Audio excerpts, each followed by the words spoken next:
Hi, this is Gordon Davis, and you're listening to the Fulham Focus podcast.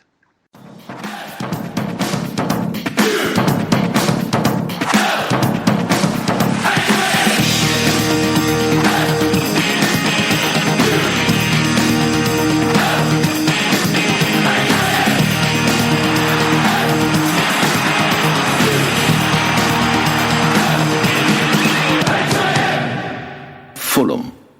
Hello and welcome to the Fulham Focus Premier League podcast. I am Jmac, your host. Well, the heat and steam of that unforgettable night at Wembley against Kew Bridge starts to clear, only slightly. We now see the gorgeous horizon of a lion's head wearing a crown, grandly roaring our arrival to the top flight and our opener against Arsenal. But what will it entail? Can we stay up? VAR a benefit or a hindrance? And just how many bloody central midfielders are we in for? Kicking it off with transfers, I'm joined by Matthew Baldwin and Will Oakley. Allez! Fulham. Right, boys, I lied, actually. We've got some breaking news here that Scott Parker has signed a new 3-year contract with the club. Baldo, the reaction to this seems decent to this as expected. Something we all wish Slavisa, he would have done at the start of the 18-19 season. What are your thoughts on this? Are you happy? I'm very happy just because it offers us that little bit of security. I don't know when Scott Parker's initial contract was up. I think it may have been at the end of next summer, or next summer rather. But what I think this does, it gives us a little bit more stability because if you want to, I want to bring Burnley into this, for instance. We saw what they did a couple of years ago. They got promoted with Sean Dyche, then got relegated with Sean Dyche, and they showed some faith in him that, he got us up, so we have faith in him to bring us back up again. I think that's what this does with Scott Parker. It basically says, listen, Scott, this season could go well. This season may not go well. But if it doesn't go well, you've shown that we will trust you to take us back to the Premier League in 2021, 22, whatever, the following season. That's basically what it says. That's basically what it says to me. Yeah, I mean, the quotes here, signing a new deal provides stability and an opportunity to keep developing the team. There's still a lot of hard work ahead of us, and we'll always be striving to improve and progress every day, from the man himself, Scott Parker. So, similar words there. What are your thoughts on this, Mr. Oakley, mate? Yeah, I mean, I agree with Baldwin mostly that it shows the loyalty and trust we have in Parker, and I think it also shows it's more than just results. It's a long-term project that we're going for, which I think is something, again, that shows stability in the club, which is probably something we haven't had in quite a few years now. And I just think it's quite good because obviously we'll get onto individual players later, but the way Parker works with individual players, the players obviously want him to stay around, and I think that's just going to improve kind of the happiness around the squad, which is something we really need because the mental game in the Premier League is probably almost as big as the physical game. Yeah, quite right. And, look, as you say, it's a project. It's still a project. And I think we're still only in phase one. We managed to sort out our defence, and he's got the mentality of the team to make sure that all we want is to not concede, have that absolutely warrior-like mentality to never concede a goal. I think the next stage now is trying to adapt ourselves to being a bit more attacking and convert our chances more with more speed and more accuracy in this new league that we find ourselves in. And that goes lovely with the transfers. Now let's talk about the transfers that we have officially sealed so far. So I believe the first one that we had was a Mr. Anthony Robinson, the Last Jedi. What are your thoughts on this transfer, Mr. Rees? I'll be honest, I was a little bit surprised by this because the thought was that he was going to be our starting left back in the Premier League. So we didn't really need to add much to it. Maybe you could get a veteran left back to maybe cover for him. But, Anthony Robinson, it's a bit weird because he's going to be providing fresh competition for him. You'd think if he's going to carry on as left back, he can also play midfield. We assume that he's going to be covering as left back and not as a winger, for instance. It was just a bit of a strange one. If I'm being, I mean, he's obviously got some talent. AC Milan were in for him for I think 10 million. I think in January. So it obviously proves he's got something about him. But I'm just not quite sure where he's going to fit in to the main. Is he being brought into the backup and like a future project sort of thing, a 2 or 3 year down the line player, or is he being brought in to challenge with Joe Bryan? And you think after what Joe Bryan did, does he really need the competition? You'd think he'd have that place sewn up. Those were just my initial thoughts when he came through. Well, I think I pretty much agree with Baldwin, to be honest. Again, it's a bit of a strange one. Obviously, Brian's heroics, they were heroics. That's exactly what they were. But I think for me, it's a bit more he's going to be providing competition because if you remember after lockdown, Brian was woeful. So he then got dropped and for Adoy at left back. And as soon as he came back in the team, he looked great. And I think one of the main reasons was because the threat to Brian of getting dropped was too big for him not to perform. So I think this is a bit of an upgrade for a backup. That's something that clearly Brian maybe thrives off. And Robinson, I think, is probably a better backup than Adoy for left back anyway, because obviously Adoy is probably better at right back and centre back. And I think he can be a backup and he's still young. So he can maybe like a long-term thing and could be providing competition for Brian as well. Well, what's interesting about Robinson is he's very similar to Joe Bryan in the sense of his pace, and they're quite attacking. But instead of going for the overlap and going towards the byline like Joe Bryan does, Robinson appears to sort of actually slightly invert and go towards the middle a bit more and go a bit more central. But his strengths are, dribbling, interceptions and crossing. I mean, I think he's going to be a very fine proposition for us and will provide healthy competition for Bryan rather than potentially overtaking him. The rumours of, for instance, Joe Bryan going to left wing, I think are absolute nonsense. I think this is definitely just healthy competition for Joe Bryan. And, I think we've got a serious bargain on our hands. And very nice of the club as well to add an extra 100K onto the transfer as well for, Wigan's troubles at the moment. Really classy touch, I thought.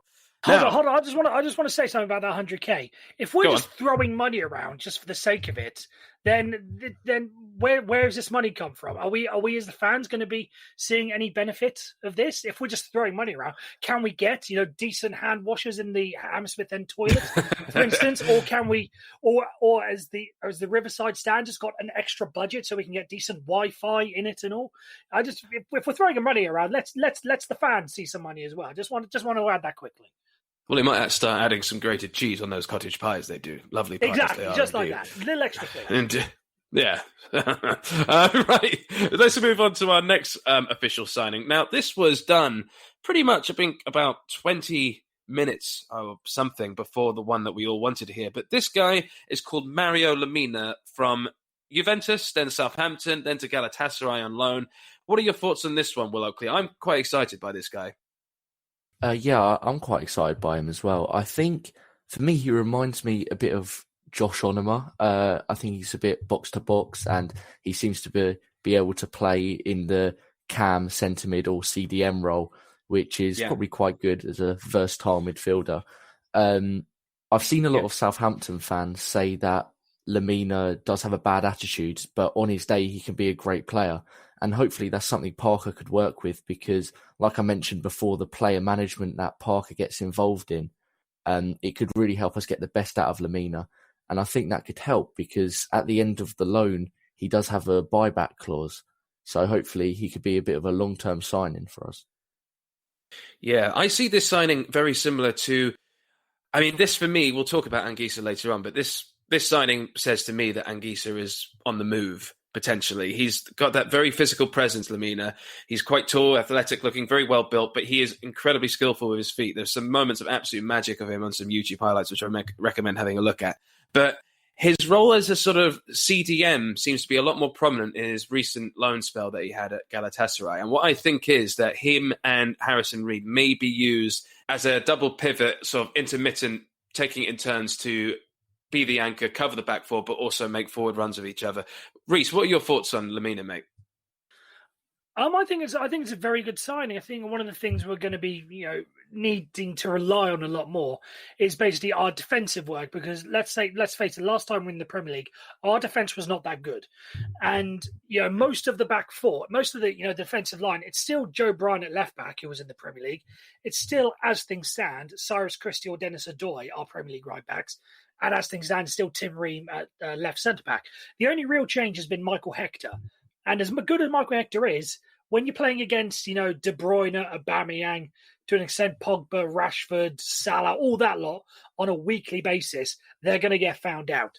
So I think we're going to need a little bit more stability in front of the back line, a little bit more defensive work. And I think that's what Lemina will offer. If you think of a 4-2-3-1 in effect, or 4-2-1-2-1, however you want to imagine it up, Harrison Reed and Mario Lemina both sitting in front of that, both acting as defensive midfielders in front of that back four, I think that's going to provide a little bit more extra stability. It could also come in the way of another centre back, but if that doesn't occur, because let's face it, based on the rumours we've been hearing, left centre back doesn't really seem to be the priority this window, based on the business so far anyway. So yeah, the stability in front of the back four, I think that's what they're going to be. He and Harrison Reed are going to be providing most.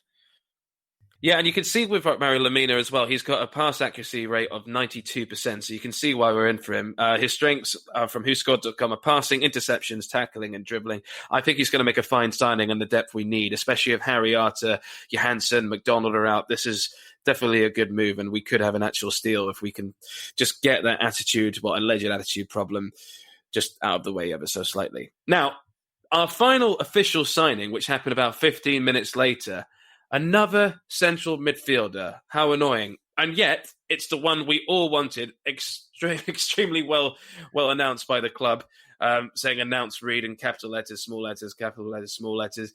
It's the Ginger Kante is Harrison Reed. Now, what are your thoughts on this, Mr. Oakley? I mean, it's what we all wanted, isn't it? 100% is. I mean, he was great last season despite his little injury struggles, especially after lockdown when he was back fit again. He was great. I think he's just what we're looking for, really, a kind of defensive midfielder that we didn't really have before, because obviously we had McDonald, but he's a bit past it now, and Johansson can play there. But again, I don't think he's at his best anymore. Kearney has obviously started to play deeper and on him a bit more in front, but Reed is just that player that wants to stay back all the time. And he was just great for us last season. I think £8 million as well in this transfer market is an absolute bargain. Exactly, it is. And I can only see him getting better for us. Yeah, absolutely. I agree with Win. I know a lot of people sort of saying towards the end of the season, whether or not we got promoted, that this was basically the Oliver Norwood deal. Yes. A midfielder that we had on loan, and we don't want to make the same mistake again. And I think that's really going to be, not just with the Harrison Reed deal, but with the whole transfer window in general. That's going to be the general message. You talk about the fee for £8 million. That's brilliant compared to what, off the top of my head, like 45, 50 million we paid for Seri and Anguissa together. When you consider that we've got Reed and Lemina for 10 million combined, depending on how it works, end of the season, 18 million. That's excellent business from the club and from Tony Khan, who I've been critical of. I still think he does deserve some criticism. But I think the way that we're going about this business, and the Harrison Reed deal, I think sort of epitomises it more than anything. The fact that we were forward thinking with, it was the loan with the option to buy. Obviously, it took a little bit longer because there was the promotion riding on as well. But the fact that we got the deal done and for such good money, I think was excellent business sense, and is starting to be played across the rest of the transfer window. Well, there you are. Harrison Reed until 2024 with an option for an extra 12 months. Take a bow, sir. Welcome home. Right, well, let's talk about the transfer speculation, which is always fun. I think what we'll do is we'll start from back to front. So we'll start with the goalkeeper scenario first. Now, I've been recently watching the documentary Spurs All or Nothing, and I was quite excited by this guy, Paolo Gazzaniga. And then I started about maybe episode 3, and I thought, I'm not sure if I want this anymore. I'd just like to know what your thoughts are on potential coming in of Paolo Gazzaniga, please, Mr. Rees. Yeah, with Gazzaniga, I think, I talked about we're learning from our mistakes earlier, but this is why I say Tony Khan deserves a little bit of criticism. We're not learning from the mistakes in every single area of the pitch. We have a goalkeeper who, Marcus Bettinelli, if you look at the last season, because he came in like December time and then was brilliant through the 23-game unbeaten run. We were more or less of the agreement that he deserved his chance to be in the Premier League. He'd earned the right because he'd done brilliantly in the top of the Championship. Then we go in and buy Fabry and we go in and buy Sergio Rico. It's pretty much the same thing here. Marek Rodak, I think did brilliantly in the last half of the season, ever since he took over from Bettinelli. Made some cracking saves late on. He, in the same way, has earned the right to at least have a go in the Premier League. So when we're buying someone like Paolo Gazzaniga, what is the plan with him? Are we buying him as backup for when and if Marek Rodak still got Lamina in my mind? When Rodak makes an error, say in October, and we have to bring in someone else to cover for him, and we think Bettinelli isn't really up to the job, so let's get in this, Premier League quality, so to speak, from Spurs goalkeeper, or is he going to take Marek Rodak's place straight away? That's what I don't get with this, and it's the same really goes for the other goalkeeper that were being linked. I'll sort of put the two together with Matteo Perin at Juventus. It's the same thing. He's 27 years old. He's been back up at Juventus. What is the plan with him? Are we saying he's good enough to be a starting goalkeeper, but because he's had the likes of Buffon and Szczesny in front of him, he just hasn't had the chance? So now we're going to give him the start and push Rodak to the side. So that's my main queries with this, is what is the long-term, even short-term plan with the likes of Gazzaniga and Perin? Now, don't get me wrong, I like Gazzaniga. I think he's a fine backup goalkeeper. And if he's been brought in just as a backup, that's fine, because I don't want Marek Rodak to be disrupted. Let's put it that way. So yeah, so that's really it. I want to know what the plan is first before I can get a real judgment on it. Well, I mean, first things first, would be quite big boots to fill if Perin is the goalkeeper we sign, because we haven't signed a goalkeeper from Juventus since a very famous Edwin van der Sar, so that would be quite daunting for the chap. But I've got to say that I think personally, I don't know if these guys are being told that they're coming in as a number one. I think that they are going to supply healthy competition for Rodak, because if Rodak, say, gets injured in the first game, we need someone who is Premier League quality, like Gazzaniga, who has actually played in the Premier League, or someone like Perin, who's played in the top flight, to suddenly just swoop in. We can't rely on Magnus. Well, we can't rely on Magnus Norman now. In fact, he's just been released. But what are your thoughts on this, Will? Do you see these two options as potential number ones, or just healthy competition, or just straight number two? What do you think? I think that there would both be good signings, to be honest. I know as much as I love Bettinelli, like you're saying, if Rodak gets injured, I don't think Bettinelli is up for it anymore. And I think Rodak is just miles ahead of Bettinelli, that Rodak just knows that there's no competition for him, which maybe means he's going to take his place for granted. Whereas I think Gazzaniga and Perin could both be good signings. I think I'm more keen on Gazzaniga because he looks better with his feet. I mean, I'm just looking at stats from kind of last season, but his pass accuracy is much better than Perin's. And you know how we like to play it out the back a bit. I think I'd rather someone who's a bit better with his feet. And also Perin did concede quite a lot of goals last season, although he was on loan at Genoa and obviously playing against bigger Italian teams. I think Gazzaniga would be the better option. But we'll have to wait and see what happens. I just think for me, if they're being told they're number one, then it's not worth it. But if they're coming in to bring healthy competition for Rodak so he doesn't take his place for granted, so be it. Make the signing. Yeah, I think also, I mean, if the rumours are true that potentially Bettinelli is being sniffed at by Celtic, and I don't know, I mean, a sort of character like Fraser Forster might be an interesting one. So, like a goalkeeper who's 30, it's just their age that concerns me with Perin and Gazzaniga, like you say, because it makes it feel like that's actually someone who could take the number one spot. But competition is good, just like for Joe Bryan and Anthony Robinson. Hopefully this actually pushes Rodak to be better than he already is.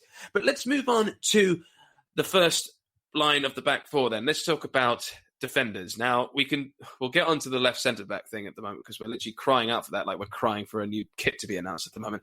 But let's talk about Bogle from Derby, just because purely Matty Cash is now definitely going to Aston Villa, it seems. It seems like 95% there, am I right? You say 90. So. You say it's 95% there, but I'm pretty sure Joe Bryan was 99% there when we stuck him away from Aston Villa. So, but yeah, but for the sake of this, I do think Matty Cash is on his way to Aston Villa. So let's rule him out for this stage. Let's rule him out then. I mean, it's exciting as a prospect that would have been. I just want to say my point quickly that I don't think that we should be going for two championship fullbacks. I feel like Joe Bryan hopefully can prove himself to be a Premier League ready fullback. We've also got Anthony Robinson, who's a championship fullback. I feel like we need just a bit of balance with a Premier League ready right back, and I just don't really know where that's coming from. We haven't actually been linked with any Premier League right back. So far, I've got Jayden Bogle, and of all familiar flame is Yusuf Sabali. I mean, what are your thoughts on those two, Mr. Rees? I think we were discussing this in the chat today. In terms of priority positions, right back isn't really what I'm looking for. Personally, I don't think Cyrus Christie did much wrong when he came in, when we're in the Premier League. Maybe that was a case of maybe that was a case of him, overstepping the barrier that was set by Timothy Fosu-Mensah, who was terrible. But I don't think he was all that bad, so I wouldn't be concerned with Cyrus Christie taking the right back position, and then Dennis Adoy being the backup. So yeah, and I personally, isn't it also Jayden Bogle? I'm pretty sure it's Bogle more than anything, but yeah, but it's Did the I say same thing Bogle? as Joe. You did say Bogle, like the ball game. But anyway, It's it is ball like game, cracking ball game. it is a cracking ball game, but it is similar to the Joe Bryan, Anthony Robinson thing. I think we do have a Premier League right back in Cyrus Christie. It's then just a case of who do we have backing him. Don't be laughing. Okay, he's not in the top half of Premier League right backs, but I think for a club of where we are and where we're looking at, I think Cyrus Christie is fine. Personally, Ryan Fredericks, I'd much rather get him back, if we're being honest. We're talking about Premier League right backs. I'd rather go for him because he's up for sale from West Ham. You said, why are we looking at Championship left backs and that sort of stuff? Let's go get Ryan Fredericks. I'd much rather him come in than Sabali and Omar Bogle. Jayden Bogle, sorry. Omar Bogle is the former Cardiff striker. That's the one I got confused with. But yeah, fair enough. And look, I mean, the fullback system that we have now is completely different than it was under Savitza. They're a lot more disciplined. They stay back a lot more. Who am I to say that, I don't want to be one of... Because, I think Cyrus Christie's a cracking guy. I don't want to be one of the people that was slating him and slagging him off loads, 2 seasons ago. I really hope he can do it. But I just feel like we need potentially... I mean, Will, you yourself said when we were planning to talk about potential transfers if we got promoted, you were looking at someone like Jmac, just an experienced sort of right back from Watford that could eventually just, be a sort of, I don't know, what are your thoughts on that, Will? Just generally on the right back situation. Yeah, I think you're right in an experienced fullback definitely would not be a bad thing. When we were linked with Cash, I was actually really excited. I think he would have been a great signing. And now he's probably going to Villa, which I'm a bit gutted about. I think I see the point that Baldwin's saying, to be honest, about Christie being a Premier League right back. I think we do still need to sign a right back, but for me, left centre back's more important and probably another winger. Right now, right back would be after those two positions for me in the transfer priority list. When we look at Jayden Bogle, I still think he'd also be a good signing, but I don't think he's Premier League ready yet. He's just got out of his teenage years. He's 20 years old. Yeah, he's played a lot of games last season. He played 37 games for Derby, and he made more assists out of any right back that we've got in our squad. But I just don't think yet he's ready. I mean, albeit sign him for, another long-term project. But if we're signing him and we still want a fullback who's going to do really, really well in the Premier League, I think we either have to go with Christie or sign someone more experienced. Fair enough. I mean, hopefully we'll get some news on that soon. Sabali doesn't inspire me, and Bogle doesn't inspire me at all, not as a starter. So maybe Cyrus Christie will have to do with Dennis Adoy sort of taking it in turns. But I do think that a right back, it was actually, I think I heard that, reluctant Nico on Twitter saying that we are definitely in for a centre back and a right back in this window. So who knows? Hopefully stuff will occur. Now let's quickly talk about the centre back position that I just alluded to. I'm going to skim through some of these. So Gerard Piqué, bugger off. Chris Smalling, not going to happen. Definitely going to Roma. Terence Congolo pretty much announced today in the release list that said he has gone back to his club. Who knows? He might come back to us, but I don't think that's happening either. What are your thoughts on the left centre-back position? Do you think there's potential that any light of that ridiculous rumour of Piqué or any potential that Chris Smalling could come back? Reece, what are your thoughts on that? I hinted at this earlier. I'm just honestly baffled that we're taking this long because we are less than 2 weeks until the first game of the season. We are the first game of the season, and we still haven't addressed the position that I think is the most important for us if we're to stand a good chance of staying up this season. Yeah. There's the fanciful names again, as you said. Piqué, no. Smalling, Bollocks. no. Congolo, No. I'd like to see him have another go, but I don't think he'd have been released straight. The way that whole thing was worded, I don't think we want him back. Yeah. So his injury was too severe as well. Yeah, exactly. We're starting afresh, basically. We've got to wipe the slate clean and start again when it comes to the centre-back position. I honestly don't know because we're running out of names. Because as there are no names being linked in this position. It's mad. Like at the moment, we just have to do guesswork. I've spent so much time, Reese, on WhoScored.com looking at centre-backs who are left-footed, who have good passing stats that are better, or if the same as Tim Ream. I'm doing all the work here, and I'm getting fed up with it. I was going to say, surely you must be able to DM Tony Card and let him know your findings. I'm sure he'll be happy with it. Well, look, with the time that we've got left, which isn't hardly any time at all, I feel like we're going to have to do someone. Yeah, cut that out. Or keep it in. I don't mind. Okay. Anyway, look, what I'm trying to say is that I think with the time that we have left, we're going to have to look across the road and go to Chelsea and ask if we can loan either Tomori, Andreas Christensen, both great interception players of the ball, really good passing stats, actually, in fact, better than Tim Reams. Someone like that who can fill the left centre-back position. We basically need a player who not necessarily is left-footed, but can play in the left centre-back position, who is a younger version of Tim Ream when it comes to passing accuracy and the various skills that he possesses. Will Oakley, what are your thoughts on left centre-back really quickly before we move on? I absolutely agree with everything that you've said, that it needs to be done quicker. And I mean, Chris Smalling, I know it's pretty much out of the question now, but I actually really, really liked him.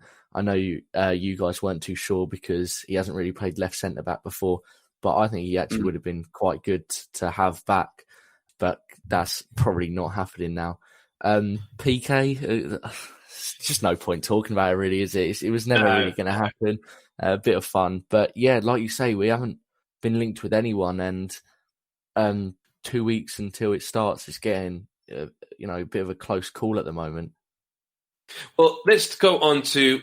Well, I'm looking. We keep being in for central midfielders at the moment. Potentially, Florentino Luis, who from Benfica might be joining us next week. Now, he is a really tidy player, really tidy, and I think it's just one that will, again, quite exciting. But I don't know if he's actually going to be a starter for us. All these signings for central midfield, first of all, it's Scott Parker's old position. You can tell that a strong midfield is where he's at. That's what he wants, first and foremost, clearly, hence all the central midfielders. But I just get this feeling that certain people are going to be off. Now, we already talked about McDonald and Johansson. I think Anguissa is definitely leaving now. And something tells me that potentially John Michael Seri might be staying. But we'll come on to that. Let's move past the central midfielders because we talked about them enough. Let's talk about wingers really quickly. Now, first of all, the one that keeps coming up and he keeps taunting us with his tweets at the moment is Ryan Babel. Would you like to see Ryan Babel back at the Cottage, Mr. Oakley? I actually would. I mean, some people are saying that his age is a bit of a concern, but he's a player that already knows the club. He seems to really like working under Scott Parker towards the end of that last season. And when we were, really struggling towards the end, he was really one of the only players that seemed to be scoring goals and, making good passes and putting in a lot of effort. So I actually think he would be quite a good signing. Obviously, again, that's really not a long-term thing because he's 33. But for a season or two, and maybe to help maybe a younger winger that might come in along with him, I think that'd be a great signing. So let's move on. The other wingers have been linked with are Ryan Fraser, but he seems almost like a toe away from joining Newcastle. You've got Jean-Paul Botis. You've got Jovan Cabral. Now, this is the player who we were actually in for last season. Now, Sporting Lisbon want 20 million euros at least for this player. And it's rumours now that Tottenham, Jose Mourinho, are sniffing around for him. What were your thoughts on this signing that we keep being linked with, Mr. Rees? I'll be pretty honest. He's one of these. I don't follow the Portuguese league a lot, so this is a name that comes sort of out of nowhere for me. But if we just take a look at his stats at face value, which is what Tony Khan seems to be doing, so we'll follow that line of logic. Okay. I don't think he'd be all that bad. Yeah. Is he an upgrade on the likes of Knockout and Cavallero, who I think are going to be the starting wingers next season? Cabano as well. You've got to throw him into the equation as well. Are they going to start? Is he going to start ahead of those guys? Again, based on the rest on the stats face value, I don't think he is. So this is again going to be another backup / rotation signing. And if we're being forced to pay 20 million euros or 20 million pounds, it's basically the same thing these days. I don't honestly think that's worth it. That takes us back to where we were last time we were in the Premier League of spending stupid money. If he's going to start, then maybe that 20 million pounds for a winger sounds about right. But then you're thinking we've just spent however many million on Cavallero and however many million on Knockaert, making their deals permanent. So it's just a case of balancing spending the right money and spending stupid money and trying to get that balance right. Yeah, and no experience in the Premier League either, which is always a bit of a negative, especially what we're trying to learn from the couple of seasons ago, as you say. Now, the other winger that we've been linked with is Grady Diangana from West Ham, but West Brom have now had a 15 million bid accepted for him, allegedly. So there's really no point of talking about him. Another thing is that West Brom made a bid for Karlan Grant, which I don't think has been accepted, but I'm very jealous of that because I think Karlan Grant would be great for us. But the real strong link today, and the one that keeps being circulated at the moment, is Bertrand Traore, who used to play for Chelsea, but now he's a winger / centre forward for Lyon. Now, this is the sort of signing we have been looking for, in the sense of a winger who can play on the right, occasionally on the left, but is also a centre forward as well. Well, Oakley, what are your thoughts on this signing? Because that is Premier League experience right there. To be honest, I'm not 100% set on him.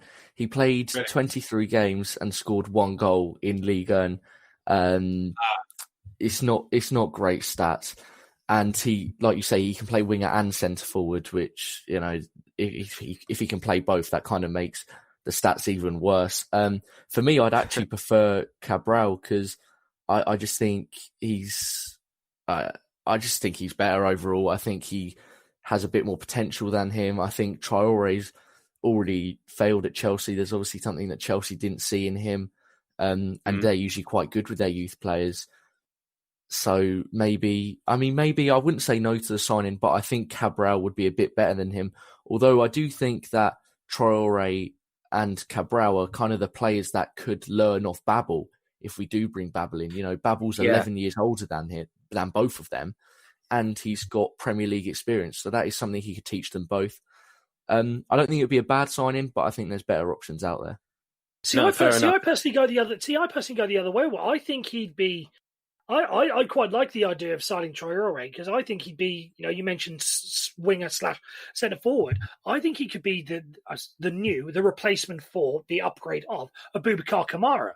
I think that's something that we're going to need a lot more of. I know the Premier League is still umming and ahhing about whether or not they want their 5 subs and 9 substitutes, 5 substitutions thing. But if we're back down to 7, we're going to need players that are going to be able to adapt and play multiple positions, similar to the way Kamara could play up front or out wide.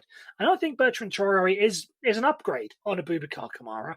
So if we have to put him on the substitutes bench to cover for Mitrovic or cover for one of the wingers, I personally wouldn't be too against that idea. I think that would be an astute signing. Again, it depends on what the value is. If we can get him for 10 million, I think that's fine. If we're getting it up towards 15, 16, 17, 18 million, I'd slightly be okay with that, but it'd be pushing it a bit. Anything above the likes of 20 million, then no. Yeah, I do see what you're saying about that. But I just think Cabral, he's kind of a player that's, only played for one club in his career, and maybe he just wants that step up. Whereas if you look at Traore, he's gone from Chelsea and then on loan to Vitesse, Ajax, and then Lyon.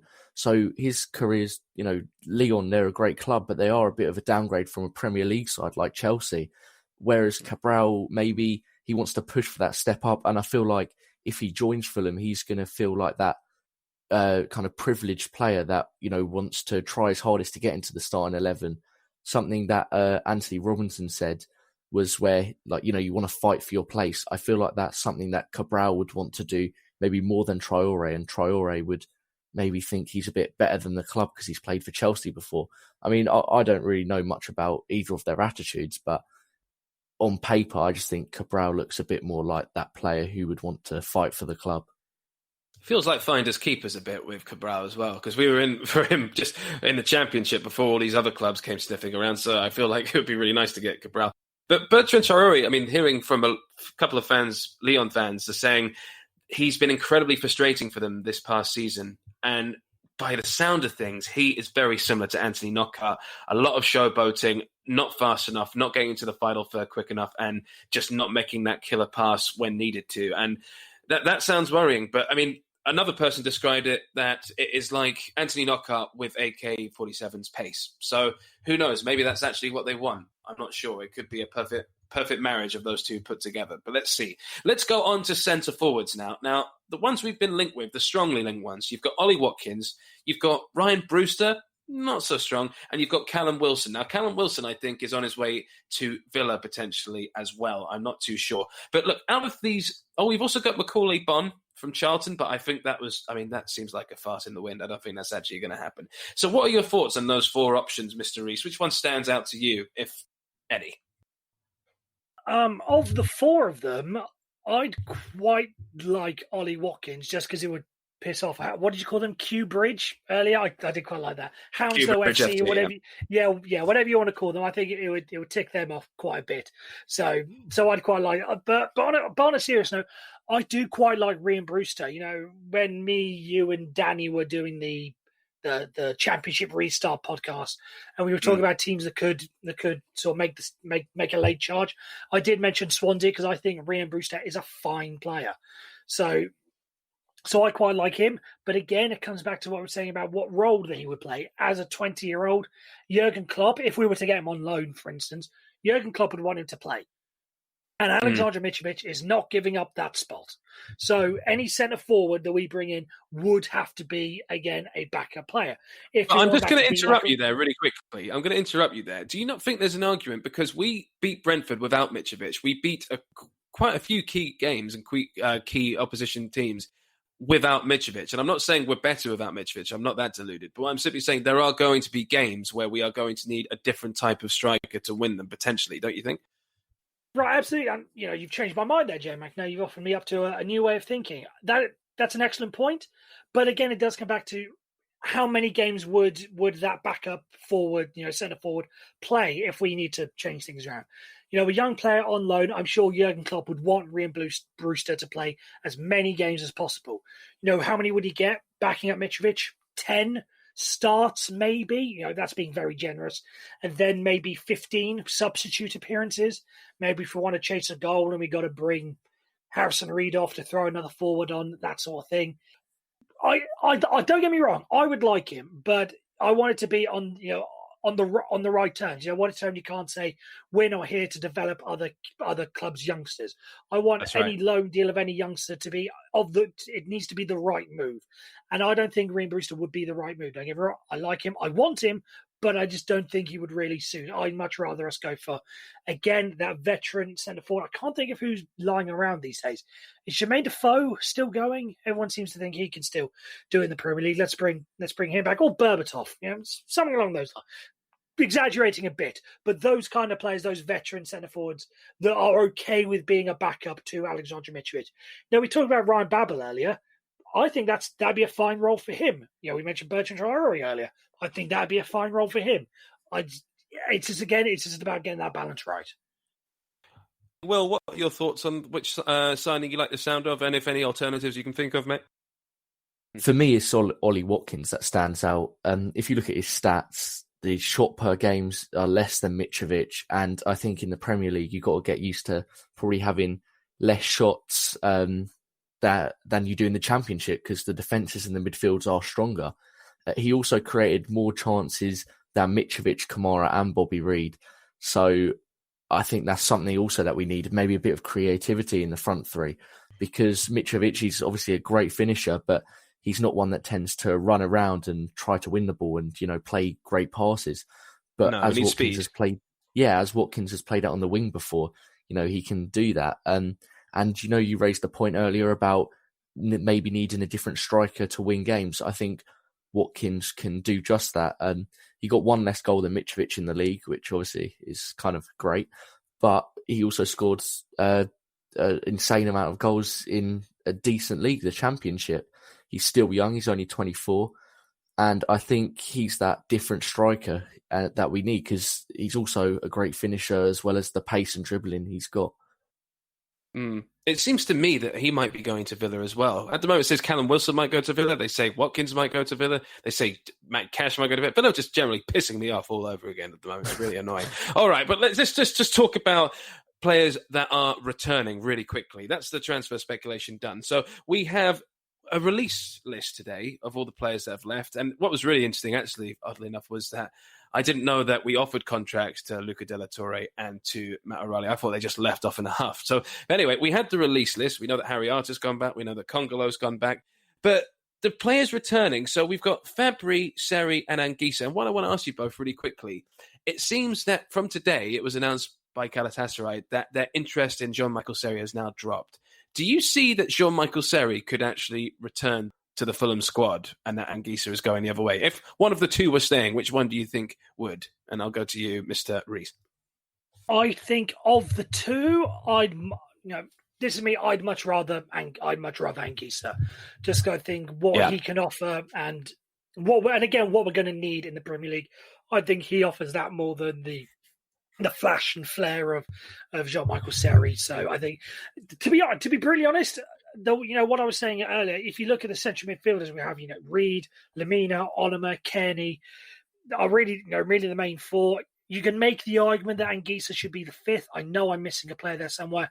Because again, if we are to assume that Johansson and McDonald are gone, so count them out of the equation, that brings us to five. Reed, Lamina, Onomah, Kearney, and Anguissa. Do we really need room for a sixth? No. So I think of that lot, Seri probably goes.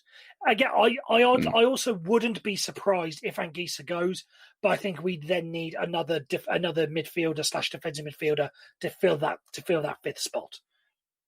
But that could be the Florentino Luis guy who's potentially on his way. I feel like Anguissa is the most likely to go, but that's the one. Yeah, I feel like Anguissa is the likeliest to go just because he's the most money we can probably get at this present time. What are your thoughts, Mr. Oakley, really quickly?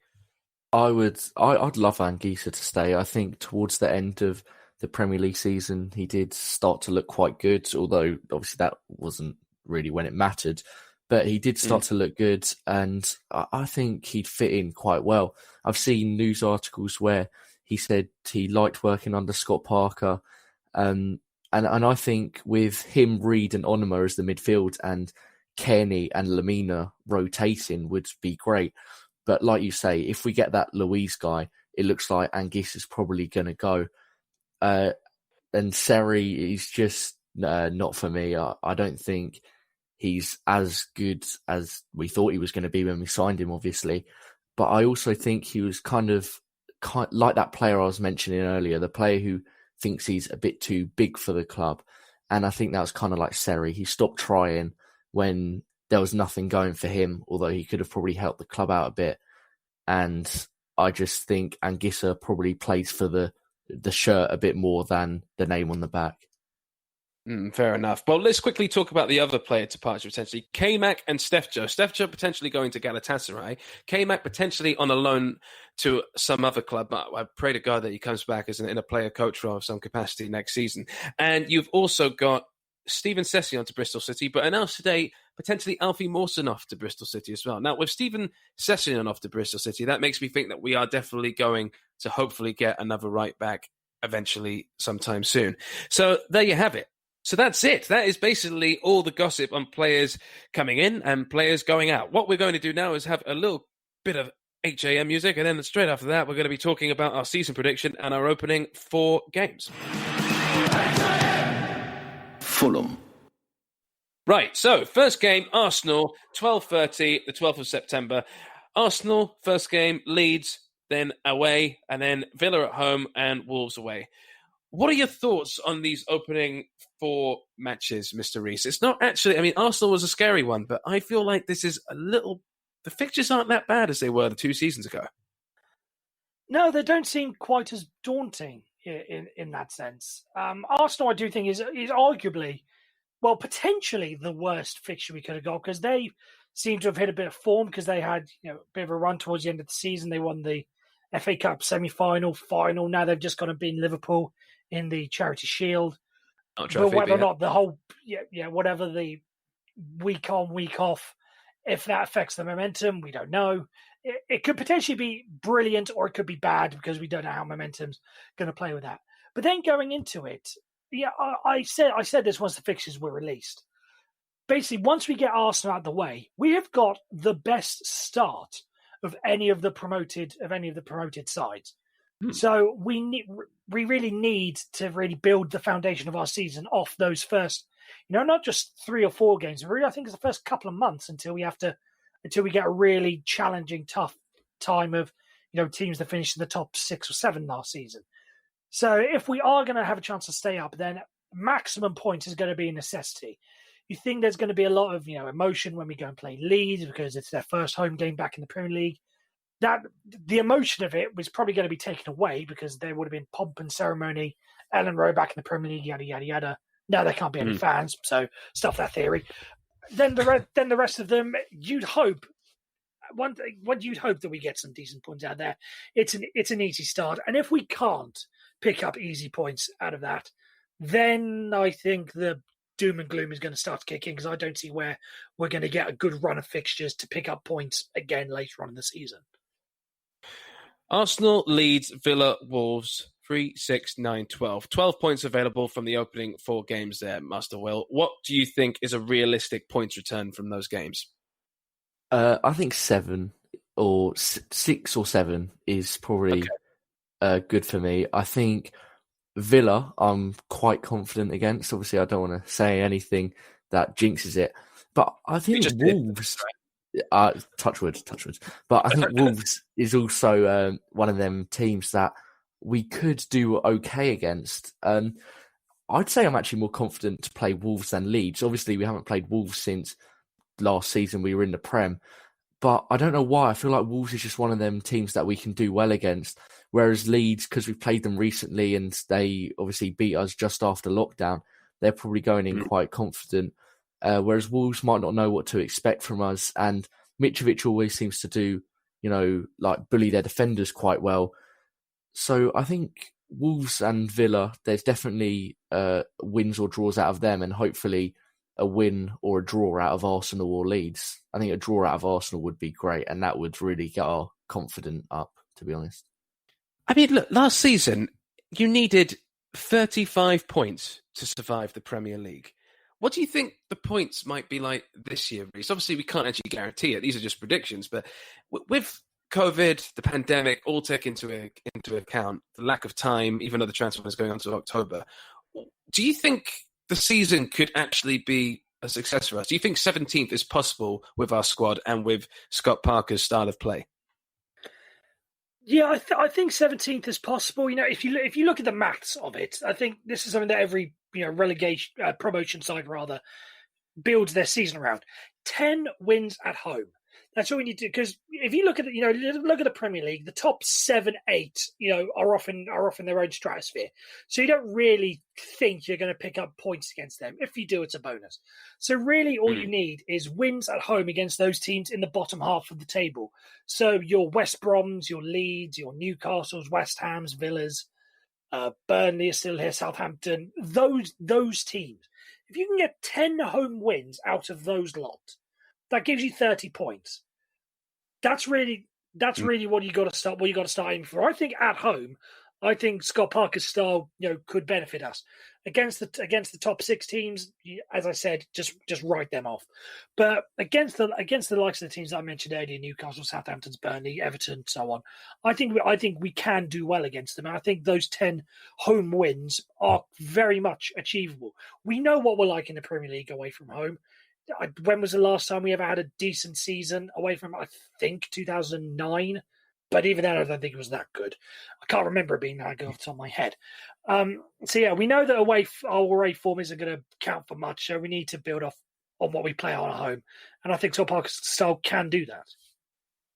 I mean, there's a different feeling now, isn't there, Will? In the sense of we are not as deluded as we were the time before when we thought we were all going to get 10th or 12th. There seems to be a realistic approach to this, thinking, let's just get 17th and let's just have a good time. Lionel Messi might be in the Premier League next season. Let's just enjoy it and try and survive.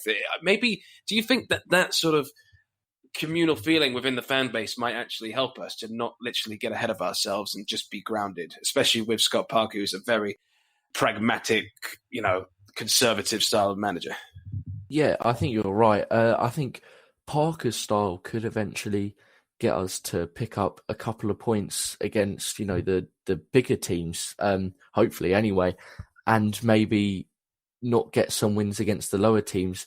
So, someone like Leeds, we could get a draw against Leeds, but then we might also end up getting a draw against Spurs, let's say, for example. I can definitely see that happening. I just think the way he's quite cautious going into games and doesn't want to do anything too stupid could help us when we're not pushing for, top half of or promotion like we were last season. Obviously, we're not going to be pushing for first place. We're just looking to keep teams behind us, which I think is definitely something we can do with the way Parker organises his teams and the way he sets up the tactics for matches. So I think you're right. I think the fact that we're not deluded as we were last time and all we want to do is stay up and build on the squad, because like I've probably said multiple times throughout this podcast, it's a long-term project at the moment, and staying up is just that next stage of the project. And last question, something we haven't stumbled into before, even the times we've been in the top flight, is a little something called VAR, which seems to be everyone's favorite thing to talk about in podcasts and all kinds of things. Now, just really quickly to both of you, would you say this is a plus or a negative for a team like Fulham? Because Fulham in the past have been very unlucky with decisions, with offsides. Reece knows all about those. But just generally, it's just a quick summary from either of you. Are you looking forward to VAR? Can it actually help or hinder Fulham in this fight for safety in this league? I think overall it could probably help us. I think defensively, we're usually quite solid. And I remember in the last few years, we've probably conceded quite a few offside goals. And also attacking, we don't seem to, give away many fouls. But then you kind of move on to the topic of Mitrovic, who I can see him picking up many more cards than he has in the last few seasons, because, that elbow on Ben White, think about that. If that went to VAR, he's getting sent off straight away. I know he did eventually get a ban for that, but he's getting sent off straight away from that, and the way he's quite aggressive in his play. But I think also with Mitrovic, he can get advantages out of that, because I can think of so many times where he's been in the box, and because he's big, people pull his shirts. In the Premier League, people aren't going to get away from that. So hopefully it goes more in Mitrovic's favour than doesn't go in his favour, but I can definitely see that going both ways. Well, hopefully Cabanos as well, after that absolute clear penalty against Bristol City. I mean, that was mental. But Reece, quickly, VAR, yes or no? Looking forward to it or not? Or maybe you don't care. What do you think? I'm looking forward to it, because as someone who wrote a project on it when I was in sixth form college, and who wrote their dissertation on the whole idea of electronic assistance in helping referees, I've been quite averse to the subject, so I'm quite happy with.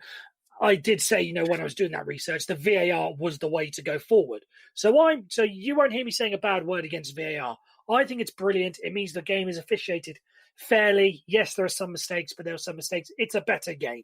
I'm not looking forward to the inevitable cries of outrage that Fulham fans will inevitably, because every fan base goes through it, complaining about VAR. And, when we complain, that someone's toe was offside, or why didn't this go to VAR, or why did this go to VAR when the other one did? That's the bit I'm not looking forward to, because I know that a lot of fans just don't get it because they don't like it. So they just find any excuse to shout at it and blame it for everything that goes wrong. I'm looking forward to VAR, but I'm not looking forward to the backlash that's going to come for it. Mainly from people within our own group. Hello there, Danny. I know he's listening. Sorry, our boss Danny does not like VAR. He's very much against it. So I just a little cheeky dig to him there. But yeah, I'm looking forward to it. It's great. Well, I've got Danny in my earpiece right now saying to absolutely pull the plug in this pod because we're out of time, ladies and gentlemen. So thank you very much. Thank you very much to my lovely co-host. If you like what you hear, please tell your friends about us. Frenchie will be doing a show next week, previewing the game against Arsenal at 12:30 on September the 12th. Thank you very much. Stay safe.